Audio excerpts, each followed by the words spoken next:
안녕하세요. 저는 40대 평범한 여성입니다.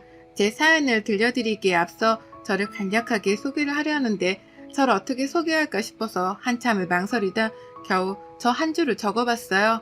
어쩌다 저를 소개하는 것조차 어렵고 버거운 삶을 살고 있는 건지 모르겠습니다. 사실 저는 결혼에 대한 생각 자체가 없었습니다. 별로 생각도 없었고 원하지도 않았지만 지금 남편과 연애를 하면서 마음이 점점 바뀌었죠. 뭔가 이 사람이다 싶어서 확 마음을 바꿔먹고 바로 결혼을 해버린 그런 케이스였습니다. 남편은 저랑 같은 동네에서 알고 지내던 오빠이기도 했고 1살 차이라서 굉장히 친하고 편하게 지내던 그런 사이였어요. 동네에서도 늘 친오빠같이 지내던 그런 사이였죠. 그러다 보니 제가 늘 남편을 믿고 잘 따르기도 했고 그런 남편도 저를 친동생처럼 보호해주고 챙겨주고 저희는 그렇게 지냈습니다. 어려서야 그렇게 지냈었는데 성인이 되고 사회에 나와서 만났을 때는 서로 이성적인 감정을 느끼게 되었어요. 뭔가 어엿한 성인이 된 남편의 모습이 멋지게 보였고 남편 역시 제 모습에 반했다고 했습니다. 서로 이성의 감정을 느끼게 되면서 결국 연애를 하게 되었어요. 저희는 이후에도 꽤 긴 시간 동안 문제없이 연애를 했습니다. 무려 6년의 시간 동안 말이죠. 6년간 연애를 한 후에서야 남편은 결혼하자고 제게 말을 했지만 저는 결혼에 대한 생각이 딱히 없었기에 남편에게 솔직한 속내를 털어놨었습니다. 이전에도 말했지만 솔직히 난 결혼에 대한 생각이 없어. 사실 당신을 보면 결혼을 해서 행복하게 살고 싶다는 생각이 들 때가 있기도 한데 결혼이란 자체가 무섭고 두렵거든. 시댁 어른들을 챙길 자신도 없고 살림이나 육아 이런 것도 자신이 없고 그냥 뭔가 모든 게 두렵고 무서워. 가장 무서운 건 사랑으로 결혼했는데 결국 그 사랑이 식어가고 변해가는 그 과정들도 무섭고 그냥 난 아직인 것 같아. 괜찮아. 그럴 수 있고 이해해. 솔직히 나라고 해서 뭐 자신이 있는 것도 아니고 결혼이 뭔지도 몰라. 나도 결혼이 처음이고 무섭고 두려운 건 사실이야. 그치만 난 너와 함께라면 충분히 이 모든 상황들을 해결할 수 있다는 용기가 생겼고 그래서 말하는 거야. 앞으로도 그래. 무슨 상황이든 둘이서 함께 하나씩 헤쳐나가면 문제될 건 없다고 생각해. 나도 너도 힘든 순간들이 있겠지만 서로 잘 헤쳐나가보자. 남편은 용기가 없고 결혼에 대한 두려움이 있는 제게 이렇게 큰 용기를 심어줬습니다. 저 말을 듣는 순간 뭔가 결혼이란 것을 할 수 있겠다는 큰 힘이 생겼고 저는 바로 결혼을 결심하게 되었어요. 솔직히 6년이란 긴 시간을 만나면서 남편과 별다른 문제가 정말 없었습니다. 그런 부분에 있어서 이 사람을 신뢰했던 부분들도 분명 있었기에 전 그토록 자신이 없던 결혼이지만 남편을 믿고 결혼을 선택하게 되었습니다. 그렇지만 저희 부부의 결혼 생활은 순탄하지 않았고 그 이유는 바로 시댁 식구들 때문이었어요. 남편에게는 저보다 1살 아래인 여동생이 있었습니다. 그런데 철딱서니가 없어도 어찌나 없는지 연구 대상이었어요. 시누이는 저희가 결혼하기 전에 앞서서 속도 위반으로 결혼을 했었죠. 그치만 이때 땡전 한 푼도 없이 덜컥 애부터 가져서 결혼을 한 거였고 결국 시댁에서 금전적인 지원을 해줬다고 합니다. 이후 현재 신우는 아이를 키우고 있기에 남편이 혼자 돈을 벌고 있는 상황이지만 보리가 그렇게 좋지가 않다고 해요. 보리가 여유롭다고 해도 결국 외벌이라 아껴야 할 판국에 여유도 없는 외벌이인데 신우는 사치스러운 생활을 했습니다. 원래도 명품을 좋아라 했고 쇼핑을 즐겨했던 신우였어요. 그런데 결혼하고 육아에 전념하면서 스트레스가 많이 쌓였던 거죠. 그렇다 보니 풀 수 있는 건 쇼핑뿐이라는 핑계로 남편 신용카드를 이용해서 쓰지도 못하고 입지도 못할 거면서 방구석에서 그렇게 명품을 사고 쇼핑을 했습니다. 심지어는 씀씀이도 큰 편이라서 뭐 하나를 사더라도 통 크게 사는 편이었어요. 또 명품관을 제 집 드나들듯 다녔고 거의 사치 부리는 건 제가 아는 사람들 중 최고 수준이었습니다. 본인 남편의 카드로 그렇게 긁고 다니다가 한도가 막히거나 하면 시모 카드로도 긁으면서 육아 스트레스를 풀었어요. 한 번은 시모랑 같이 있는데 계속 띠링띠링 하면서 문자가 울렸고 신우가 또 뭘 샀구나 라면서 혼잣말을 하는 걸 들어서 뭐냐고 물어보니 명품백을 샀다는 겁니다. 그래서 제가 물어봤죠. 아가씨 집에서 애만 키우는데 하루가 멀다고 명품 가방을 살 이유가 있어요? 그런 말 말아라. 애미 네가 몰라서 하는 소리지? 동희 걔가 애 낳고 육아 스트레스 받아서 그런 거야. 네가 애가 없으니까 알 길이 있겠냐마는 어디 가서 그렇게 입방정 함부로 떨지 말어. 욕먹는다. 어머님, 육아 스트레스를 받는다고 해도 분수껏 살아야죠. 아가씨 지금 제가 아는 것만 해도 명품백을 한 달에 몇 개를 사던데요. 말릴 건 말리세요. 어머님도 여유 없으셔서 저희한테 돈도 빌려달라고 하셨잖아요. 그래서 하는 소리예요. 정작 카드값 갚으실 돈 없으셔서 허덕이시면서 아가씨는 저렇게 사치 부리는 게 말이나 됩니까? 지가 오죽 답답하면 저러겠니. 냅둬라 그냥. 말해봤자 시모는 말이 통하지 않았습니다. 오로지 본인 딸내미가 스트레스 받아서 그런 거니 냅두라는 거죠. 솔직히 저도 상관하고 싶지 않았어요. 그치만 신우가 저렇게 사치를 부리면서 시모가 돈이 쪼달리고 결국 저희에게 자꾸만 손을 벌리니까 그게 싫어서 참견을 안 할래야 안 할 수 없는 상황이었습니다. 솔직히 까놓고 말해서 어린 나이도 아니고 30대의 나이에 애를 키우는 엄마가 어떻게 아직도 본인 친정엄마 카드로 먹고 살고 거기다가 사치품까지 친정엄마 카드로 그렇게 쓰는 건지 이해가 되지 않았어요. 막말로 시모가 여유가 있으시면 이해라도 됩니다. 그치만 시모도 여유가 없고 그걸 뻔히 알면서 저러니까 이해할 수 없었죠. 본인이 만약 이렇게 저렇게 살아보려고 발버둥을 쳐봤지만 생활이 너무 어렵고 방법이 없어서 도움을 받는 거라면요. 누가 뭐라고 하겠어요? 그치만 그런 것도 아니었고 그냥 신우가 너무 한심해서 대꾸하고 싶지도 않았습니다. 그래서 거리를 두고 지냈어요. 친하게 지내고 싶지도 않았기에 최소한의 접촉과 대화만 했고 불필요한 접촉과 대화는 일절하지 않았습니다. 약간 말투나 행동 자체도 사람을 약올리며 열받게 하는 그런 뉘앙스를 풍기기 때문에 너무 열받았거든요. 그래서 길게 말하면 제가 늘 화가 났기에 늘 짧고 굵게 얘기하려고 했습니다. 신우의 말투는 이런 느낌이에요. 에? 새언니, 이거 뭐야? 어디 거예요? 이거 봐? 아, 그냥 시장에서 산 거예요? 아니, 새언니는 돈도 잘 벌면서 대체 왜 이런 시장 바닥에서 산 것 같은 가방을 들고 다니지? 언니는 돈 벌어서 어디다 써요? 다 알아서 써요. 새언니, 아끼다 똥 되는 거 모르나 봐요? 아니, 그렇게 짠순이로 살면 너무 힘들겠어. 세상에 이쁜 명품이 얼마나 많은데, 그리고 오늘 죽을지 내일 죽을지도 모르는데 맨날 왜 그렇게 궁상맞게 산대? 난 진짜 언니처럼은 못 살아. 그리고 남자들도 언니처럼 돈 아끼는 여자는 궁상 딴다고 싫어하니까 이혼당하기 싫음 좀 팍팍 써요. 반대로 사치 부리는 된장녀도 싫어하니 아가씨도 조심해요. 뭐라고요? 된장녀요? 미친 거 아니야? 네. 충고를 해줘도 못 알아듣는 거 봐. 완전 꽉 막힌 꼰대야 뭐야. 그리고 새언니도 네일아트 이런 것 좀 하고 헤어도 좀 해요. 여자가 솔직히 예쁘게 꾸미고 좀 그래야지 맨날 무슨 쌩얼로 그렇게 밋밋하게 다니면 물오빠가 언니를 여자로 느끼긴 하겠어요? 어디 그래서 잠자리는 하고 애는 생기겠어요? 진짜로 나 같으면 하기 싫을 듯. 아가씨 더 할 말 있어요? 아참, 오빠한테 고맙다고도 전해줘요. 이번에 오빠가 2천만원 준 덕분에 급한 불 잘 껐다고 전해줄래요? 언니가 직접. 언니가 그렇게 아껴봤자 어차피 의미도 없으니 언니가 그냥 쓰고 사세요. 그게 무슨 소리예요? 2천만원을 왜 줘요? 이번 달에 쇼핑 좀 오버했더니 카드값 완전 난리 나서 오빠한테 달라 했죠.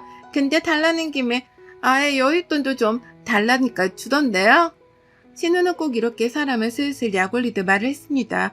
안 그래도 대화하는 내내 짜증이 나 있었는데 마지막 2천만 원의 뚜껑이 확 열렸어요. 이때가 시댁에 있는 상황이라서 큰 소리를 낼 수 없었기에 우선은 꾹 참고 집에 가서 남편에게 물어보려고 참았습니다. 그런데 시댁에 있는 내내 신우는 일부러 저러는 건지 눈치도 없이 저를 자꾸 살살 긁었고 시모도 거들었어요. 엄마, 나 궁금한 거 있는데 혹시 엄마는 내가 새언니처럼 막 찌질하고 궁상맞게 그렇게 살면 좋겠어? 엄마는 그런 거 정말 딱 싫어. 돈도 쓸 줄 아는 사람이 벌 줄도 아는 거야. 죽을 때 싸들고 갈 것도 아니고 내내 그렇게 쥐고 있는 게 답이 아니라고. 그리고 통이 너는 애초에 엄마가 언제 돈 모으라고 압박한 적 있냐? 늘 너 하고 싶은 거 하고 살으라고 했지? 안 그래? 새언니가 말한 대로 사치 부리는 된장녀가 되려면 우리 엄마 가정교육을 욕하는 꼴인데 어떻게 아직도 그렇게 생각하는 건 아니죠? 뭐? 사치 부리는 된장녀? 누가 너한테 그딴 소리를 했어? 아, 새언니가 아까 나한테 그러더라고. 사치 부리는 된장녀라고. 진짜 깜짝 놀랐잖아? 애미너 동희한테 정말 그렇게 말했어? 사치 부리는 된장녀라니. 미친 거 아니냐? 이게 진짜 이뻐해줄래 이뻐해줄 수 없게 만드네. 네가 뭔데 남의 집 귀한 딸내미한테 된장이네 뭐네 하고 있어? 내 새끼 내가 돈 쓰라고 카드 쥐어주는 건데 네가 뭔데 난리야 어? 그래 너 지금 보니까 내가 니들한테 카드값 갚으려고 돈 좀 빌렸다고 이랬나 본데 더럽고 치사하게. 하루빨리 갚을 테니까 딱 기다려라. 아주 콩팥을 떼서라도 갚을 테니까. 어머님, 앞뒤 상황을 쏙 빼고 아가씨 말만 듣고 지금 너무 일방적으로 저한테 뭐라고 하시는 거 아닌가요? 아무 말도 안 했는데 제가 혼자 저렇게 말을 했겠어요? 저야말로 서운하네요. 신우는 진짜 여우 중에서도 상여우였고 덕분에 시모에게 면전에 대고 욕을 아주 먹었습니다. 너무 열받았어요. 제가 저때 진짜 어이도 없고 열도 받았지만 무엇보다 신우랑 두 번 다시 긴 말을 섞나보자 이를 악물었습니다. 그리고 집에 돌아와서 시댁에서 어떻게 겨우 먹었던 과일 그 몇 조각을 다 토해버렸어요. 그리고 남편과 대화를 했습니다. 당신 나한테 숨기는 거 있지? 말할 기회를 줄 테니까 그냥 자초지종을 나한테 설명을 해줘. 내가 당신한테 숨기는 게 어딨냐? 돈 얘기고 숨기는 거 있잖아. 말해줘. 없다고. 기회를 줘도 못 받아먹니 당신은? 아가씨한테 2천만 원 왜 해줬어? 우리는 뭐 얼마나 여유가 있다고. 당신 와이프는 명품백이라고나 고작 한두 개뿐인데 당신 동생 미쳐서 매일같이 사치 부린다 지는 카드빚을 왜 갚아주고 거기에 여윳돈까지 쥐어줘? 미쳤니 정말? 아니 너무 힘들다고 하길래 보내준 거야. 그 돈도 돈인데 지 남편이 버는 돈이 너무 적다고 생활이 어렵다고 죽는 소리 하길래 그랬지. 남편이 외벌이에 애까지 키우는 상황인데 그렇게 죽는 소리 할 정도로 힘들면 본인이 사치품을 그만 사고 정신 차려야지. 동생이 그걸 못하고 정신 못 차리면 오빠인 당신은 돈을 쥐어줄 게 아니라 정신 차리게 도와줘야지. 순서가 그게 맞지 않나? 그리고 우리 이제 부부인데 이런 일은 나랑 미리 상의를 하고 같이 결정했어야지. 그래 정말 미안해. 앞으로는 독단적으로 결정하고 행동하지 않을게. 생각이 짧았어. 특히 아가씨한테는 더 이상 돈 해주지 마. 죽는 소리를 하든 죽는다 하든 절대로 해주지 마. 결국 다 사치품이잖아. 남편에게는 신신당부를 했습니다. 두 번 다시 돈을 보내주지 말라고 말이죠. 그래도 불안했지만 우선은 그렇게 해뒀어요. 조금 대화하다 화가 났던 건 남편이 본인이 모은 돈에서 준 건데 어떠냐는 식으로 초반에 말을 해서 화가 났습니다. 이후에도 이게 반복이 될까 싶어서 진짜 초장에 잡자는 마인드로 정말 세게 나갔고 세게 말을 했어요. 행복할 줄 알았던 결혼 생활은 정말 숨쉬기도 벅찰 정도로 힘들었습니다. 웃음이 많았던 저는 점점 웃음이 사라졌고 웃는 게 뭔지 기억이 가물가물해질 정도였어요. 그러다 어느 날 신우에게 전화가 왔고 다짜고짜 제가 집인지를 물어보더니 저희 집으로 오고 있다는 겁니다. 갑자기 왜 오냐 물어보니까 본인이 급한 일이 생겨서 애를 데리고 오고 있으니 애를 봐달라는 거죠. 그런데 이날이 주말이었고 제가 약속이 있어서 나가려고 준비를 하던 중이었어요. 그래서 제가 이렇게 갑자기 그러면 어쩌냐고 저도 약속이 있어서 나가려고 준비 중이라고 했더니 아 그럼 낮잠 잘 시간이니까 재우고 나가던가요. 대신 문제 생기면 제 책임이라는 겁니다. 그러더니만 정말 황당하게도 막무가내로 밀고 들어왔고 아이를 툭 맡기고는 도망가듯 나갔어요. 너무 열받았지만 결국 저는 이 아이를 놓고 나갈 수가 없었기에 약속을 급히 취소하고 얘를 봤습니다. 미리 양해를 구한 것도 아니고 심지어 약속이 있다는데도 무시하고 얘를 놓고 도망가듯 나가는 저 모습은 이해 불가였어요. 어떻게 저렇게 개념이 없을까 싶었습니다. 근데 갑자기 초인종이 울렸고 신우였어요. 뭐지 싶었는데 본인이 너무 급하게 도망 나가다 가방을 놓고 간 겁니다. 때는 이때다 싶어서 신우를 잡고 현관문을 제 등에 치고 서서 말했어요. 아가씨, 지금 이게 무슨 태도예요? 다짜고짜 애를 데려와서 봐달라고 하질 않나? 약속이 있다는데도 무시하고 애를 놓고 가질 않나? 뭐 하는 거예요? 이게 지금 무슨 매너지? 아, 급해서 그래요. 봐줄 사람이 없어서 그래요. 그건 아가씨 사정이고 내가 왜 그런 사정까지 이해해줘야 하죠? 당장 데려가요. 심지어 저는 얘 분유를 어떻게 먹이는지도 기저귀 어떻게 갈아주는지도 아무것도 모르는데 이런 저한테 얘를 그냥 맡기고 가면 어떡해요? 아, 진짜 그냥 좀 봐달라니까. 말 존나 많네. 뭐라고요? 존나? 막 가자는 거니 너 지금? 신우에게 당장 얘를 데리고 나가려고 했으나 결국 존나라는 말까지 사용해가며 화를 막 냈습니다. 누가 보면 제가 잘못한 줄 알 정도로 말이죠. 결국 그렇게 신우를 겨우 쫓아냈고 전 이미 약속이 취소되었기에 집 청소나 하면서 쉬고 있었습니다. 그때 시모에게 전화가 왔길래 대충 예상을 했죠.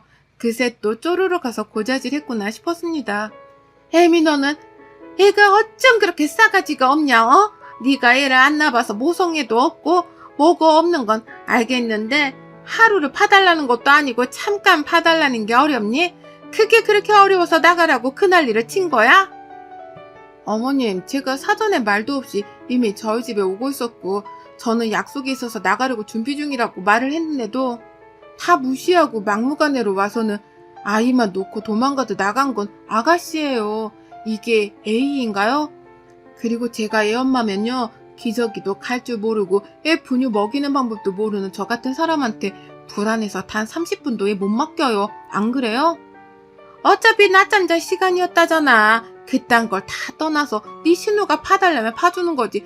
뭘 그렇게 싸가지 없이 굴었냐 이 말이지 나는. 싸가지 없이 군 건 제가 아니라 아가씨죠. 존나라는 말을 쓰면서 선을 넘질 않나? 안 그래요? 어머님, 저를 잡들이 하시려거든 그럴듯한 이유로 하세요. 조용히 안 해? 애미 너 CM이 알기를 개똥으로 알지? 아주 웃기고 웃음냐? 너 당분간 주말에 네 신우 바쁜 일 있으니까 그때마다 애 좀 봐달라고 하면 봐줘. 알겠어? 시모는 너무 뻔뻔하게 제게 신우애를 그것도 주말마다 봐주라고 했습니다. 진짜 화가 났어요. 그런데 더 웃긴 건 정말 주말마다 신우는 시간도 불규칙적으로 본인의 애를 저희 집으로 데리고 왔습니다. 원래 남편이 주말마다 당구를 치러 나가곤 했고 그럼 저는 집에서 홀로 쉬거나 친구들을 보러 나갔어요.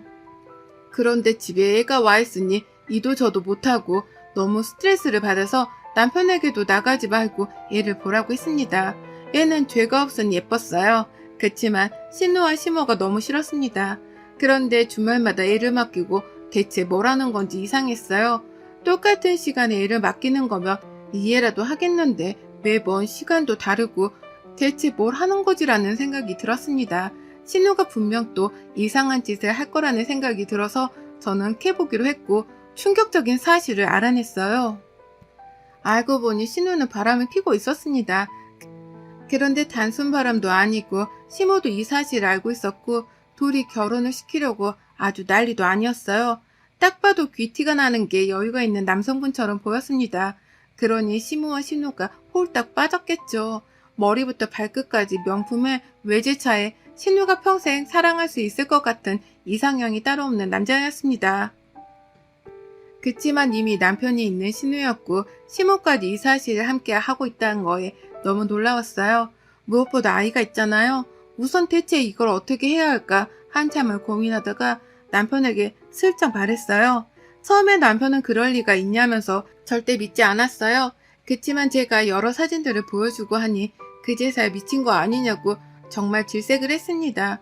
저희 남편이 다른 건 몰라도 배우자를 배반하고 바람피는 이런 행위를 굉장히 혐오하는 사람이거든요. 그런데 본인 여동생이 그런 행동을 한 것도 모자라서 본인 엄마가 함께 했다는 것에 얼마나 충격을 받았겠습니까? 너무 충격이 컸던 건지 남편은 아무 말도 하지 않고 있다가 주말에 앞으로 절대 애 못 봐준다고 하자며 먼저 전화로 통보를 했고 신우는 아주 난리를 쳤고 이어 시모에게까지 전화가 왔습니다. 그치만 남편은 꿋꿋하게 주말에도 일이 있어서 못 봐준다고 선을 딱 그어버렸죠. 이후에는 누가 봐주는지는 모르겠지만 저희가 봐주진 않았습니다. 그리고 남편이 그래도 본인의 엄마고 동생이니 나서서 말리겠다고 하더군요. 그 심정을 이해하니까 그러라고 했습니다. 대신 저는 뒤에 조용히 빠져 있겠다고 했어요. 제가 참견해서 좋을 게 전혀 없으니 말이죠. 그렇게 남편이 시모와 신우를 집에 불렀고 함께 대화를 했으나 통하지 않았고 정리를 하라는 남편의 말에 신우 인생에 두 번 다시 오지 않는 로또 같은 남자라며 신경 끄라는 말과 함께 둘이 나갔죠. 그리고 며칠 뒤 울면서 전화가 왔어요. 알고 보니 그 남자는 사기꾼이었습니다. 부자는 개뿔, 이런 호구 같은 여자들에게 접근해서 사탕발림을 하고 결혼 준비를 하며 본인의 재력을 어필하고 투자해 볼래? 라며 자연스레 접근해서 투자를 하게끔 유도하는 방식이었습니다. 결국 심호와 신우는 대출까지 받아서 투자를 했고 돈 가지고 도망간 거예요.